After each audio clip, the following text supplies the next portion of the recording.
Hello viewers, this is Western Family Hospital. Welcome to our today topic discussion. My name is Emmanuel Newton Aganda. For our viewers, thank you for your support and everyday viewership. Also for the new viewers and new subscribers, I'd like you guys to subscribe to our channel and like, share, reshare, repost our videos so that the knowledge can reach to all the public and our targets. Like our pages in all social media, that is Facebook, Instagram, and Twitter. You can follow us also on Twitter at Western Family Hospital. Thank you. So today we are going to talk about reproductive health, where we're going to narrow it down to female reproductive health. And we understand that most of reproductive health issues are personal to these colleagues of ours, or rather our persons who are female, and they undergo or they experience a lot of reproductive health issues, where today we're going to narrow down to a topic called endometriosis. Endometriosis is one of the complications experienced by female, among others, which I can name a few of, endometriosis being number one on the list, uterine fibroids being number two. We can also talk about other gynecological cancers. We can also talk about STDs, HIV, sexual violence, among others. Not forgetting cysts, example of a cyst probably, which is more common, ovarian cyst, and among other diseases which affect female reproductive health. So today we're going to narrow down to endometriosis. I'll start by definition of endometriosis.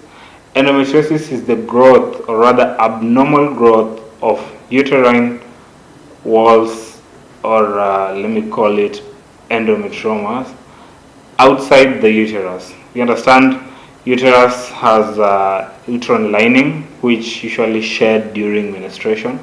And now those muscles, or rather those tissues, grow outside the uterus. They can be on top of the uterus. They can also go to the bladder, that is the urinary bladder. They can also go to other pelvic parts of the pelvic, vagina, cervix.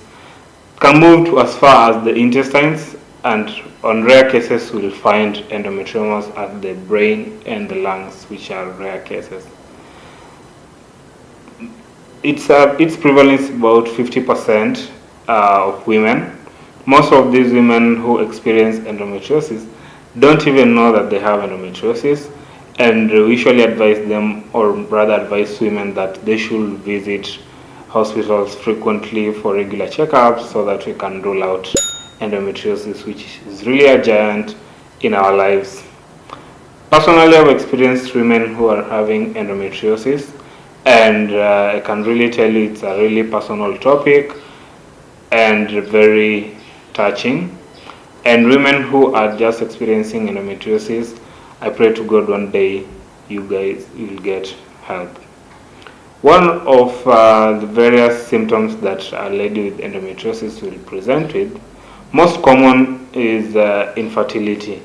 We find endometriosis being, as I said earlier, 50% prevalence to women, and most women don't know that they're suffering from endometriosis until when now they get probably married, or they reach the age where they want to get children, is when they realize that they are infertile.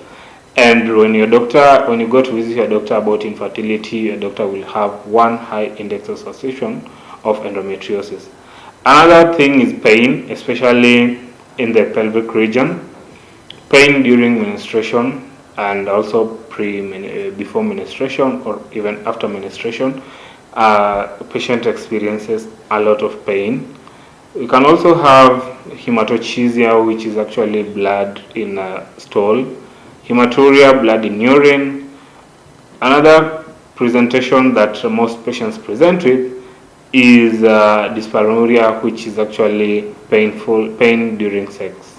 Those are some of the symptoms that most ladies experience when they have endometriosis, and they actually most ignore them at first stages until when they become severe is when now we call now late diagnosis, because we delay to diagnose endometriosis. Cause of endometriosis is unknown, but there are several theories that have come up to explain causes of endometriosis. One of the most common theories that we buy as the medical fraternity is the retrograde menstrual theory, where it's explained that during menstruation, tissues of the uterus, after being shed, instead of moving down toward the cervix, the vagina, to be expelled as normal, they can go towards the fallopian tubes and now outside the ovaries, where they go over the uterus or any other part of the pelvic and grow to become endometriosis. Another theory is the colemic theory, where probably the tissues of uterus were moved to other parts of the body through the lymphatic system, and also immunology theory, where they usually say while growing, the stem cells probably they develop, and now they develop later to become endometrium. Thank you, viewers. As of now, we have just talked about endometriosis and other conditions that affect female reproductive health.